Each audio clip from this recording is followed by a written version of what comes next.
You're watching the Adrian Bauer Project.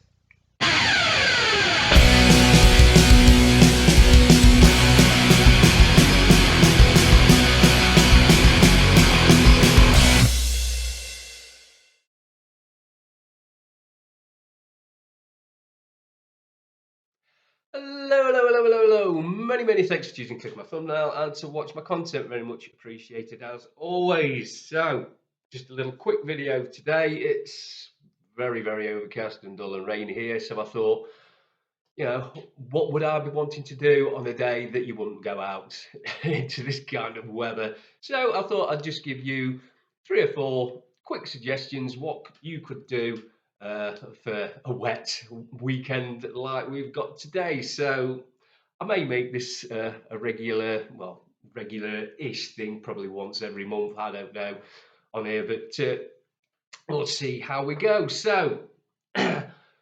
We've got 4 recommendations for you today. I'll get my teeth in. Yes, thank you very much.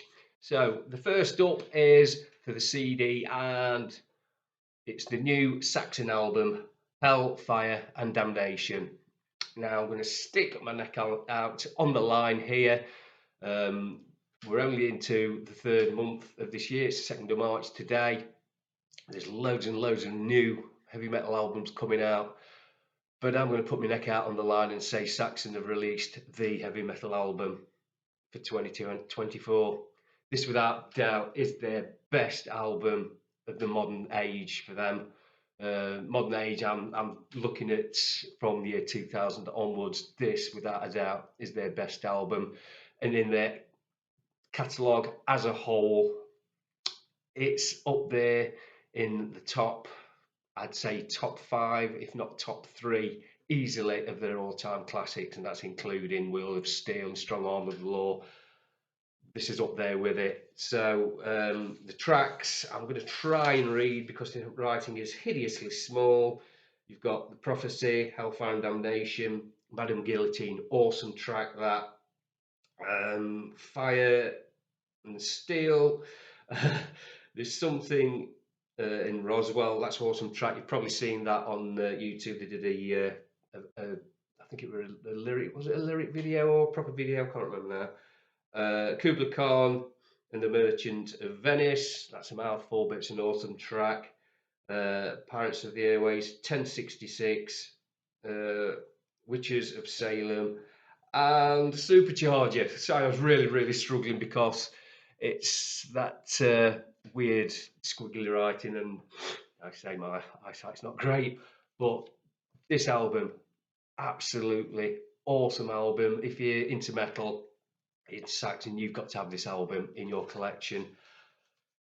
I can't speak highly enough about it, so there's one for you to listen to. Okay, for you bookworms out there, I've got this one for you. Now, I've not finished reading it yet. I've almost finished reading it, but this is an absolute must. It is I, Partridge, We Need to Talk About Alan. Now, yeah, I know he's a bit of a, you've got to like the character, to get the most out of this book. But this is absolutely hilarious book. I've never laughed out loud so much at a book ever. This is the first one. His other 2 he's got out is Nomad and Big Beacon. I've yet to read them. Claire's read them, and she says they're equally as good, if not better. But this is sort of chronicling his life from the day he was born. Yes, the day he was born, right up to his time when, if you know his series, Knowing Me, Knowing You, Norfolk Nights and all that, you'll know the story. But this book is laugh out loud hilarious. I think there's even, if you're one of these people that's sort of like a bit meh about him, I think you'll still find this hilarious. You've got to, get into your head that he's so narcissistic, it's beyond compare. That's the character he is. He is cringeworthy, and it's cringeworthy in all the best ways because, honest to God, I've never laughed so much at a book in my life. I can highly recommend that. Okay, so uh, next one up is a DVD, and this DVD has just come out. I think it was released. Was it released Monday, somewhere around that time? We'd seen it in our local HMV Monday. We'd not seen it there before, and it is called The Lords of Misrule. Now, this is a horror film, and it is English folk horror. So, if you like The Wicker Man, that kind of film, you're going to love this. Now, we watched this last night. We both absolutely love this film. Claire says it's equal to The Wicker Man. I think this is better than The Wicker Man. Now, before you all jump up and down me, I wasn't really a big fan of The Wicker Man anyway. And when I first saw it, I was sort of like, but what's the big deal about this film? And it grew on me. But we both agree we don't think it's aged very well, The Wicker Man. It's much of an acquired taste again when it comes to horror. But this film is awesome. It stars Tuppence Middleton, who we were sat there going, "What have we seen her in before?" And she played Miss Havisham in Dickensian, the series, but she's been in tons and tons of other stuff. And also Ralph Innes. Now, for my American viewers, if you think back to the film he was in, The Witch, one of the big criticisms about that was the American viewers of that couldn't understand what Ralph Ineson was saying. That's because he has this deep, gravelly voice. It's unmistakable. Nobody has got a voice like Ralph Ineson. He's got this, I think it's Yorkshire accent. I'm sure it is. It could be Yorkshire or Lancastrian accent. He's got this thick accent as well. Now, I can understand what people were saying in The Witch, that, there were a couple of places where we went, oh, what did he say? But, we're English, we could understand him. But the American viewers really struggled.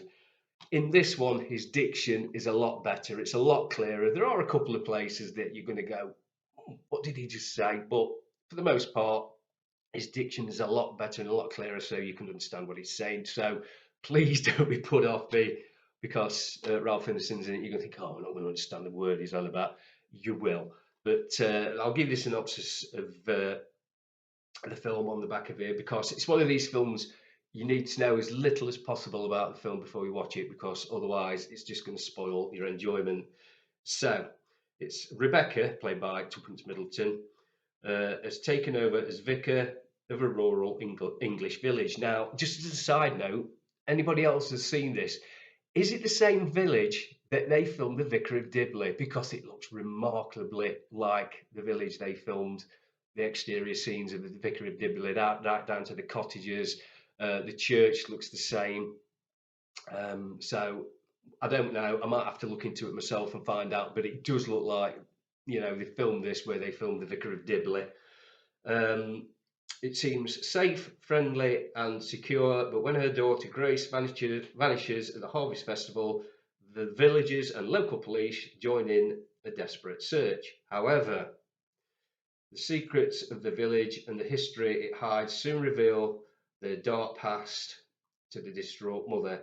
In time, Rebecca must decide just how much she is willing to sacrifice to save her daughter from the clutches of pure evil. Honestly, you've got to get this film. It is awesome. Don't let it be one of those cult classics, because nobody buys it, and then they realise 10 years down the line how good it is. This is a brilliant film. Little bit of a slow burner. You may start thinking to yourself, I wish something had hurry up and happened, but then it does. Just at the point when you started to think it needs to move on a bit, it does. So that to me shows that the pacing of this film has been done right. But I say, awesome film, awesome characters, totally not woke. Now, Hollywood today, there seems to be this culture where you've got to have 50-50, diversity, inclusion, all that crap. But this does it properly. This is what an English village would look like. And yes, there are black people in the background. If you look, there are black people living in this village, but they are not the center of this film. They are not black, black people good, white people bad. It's not that film at all. And as well, the vicar is married, and they are both white. So we haven't got this mixed race because advertising agencies over here, I don't know if it's the same everywhere else, seem to think everybody on the planet is in a mixed race relationship, and that just isn't the case. It's not being racist, it's just pure fact. Yes, there are mixed race couples, of course they bloody are, but they are not, you know, in the majority. It's a minority of cases. That is just facts. So before you go on your high horse, deal with the facts. Unless you like what Jack Nicholson says and you can't handle the truth, then if you're not, then you're not going to listen to what anybody says. But getting back to this film, this is an awesome film. It's just come out. I think you can rent it on Amazon Prime. It's not free to watch on there. You have to rent it. But if you've got Amazon Prime and you just want a film to rent, to have a look at, highly recommend that. So there you go. There's 3 recommendations from me for you to while away the hours on a grey, gloomy, wet weekend. So let me know in the comments below. Have you seen the book? Read the book? Seen the film? Read the film? I don't know. Got the got the CD. Let me know your comments and let me know what you thought of them. Keep it clean. Okay, so before I go, I'd like to say a big, massive thanks to all my new subscribers. I'm still continuing to get new subscribers. Many thanks. Hope you like the content that I'm making now. And as you could tell from my previous videos, I'm not making as much as I used to. So these are little nuggets of joy when you're least expecting them. So there we go. So here's to see you on my next we don't know when video. Many thanks for watching. Please remember to subscribe to my channel and to ring the little notification bell.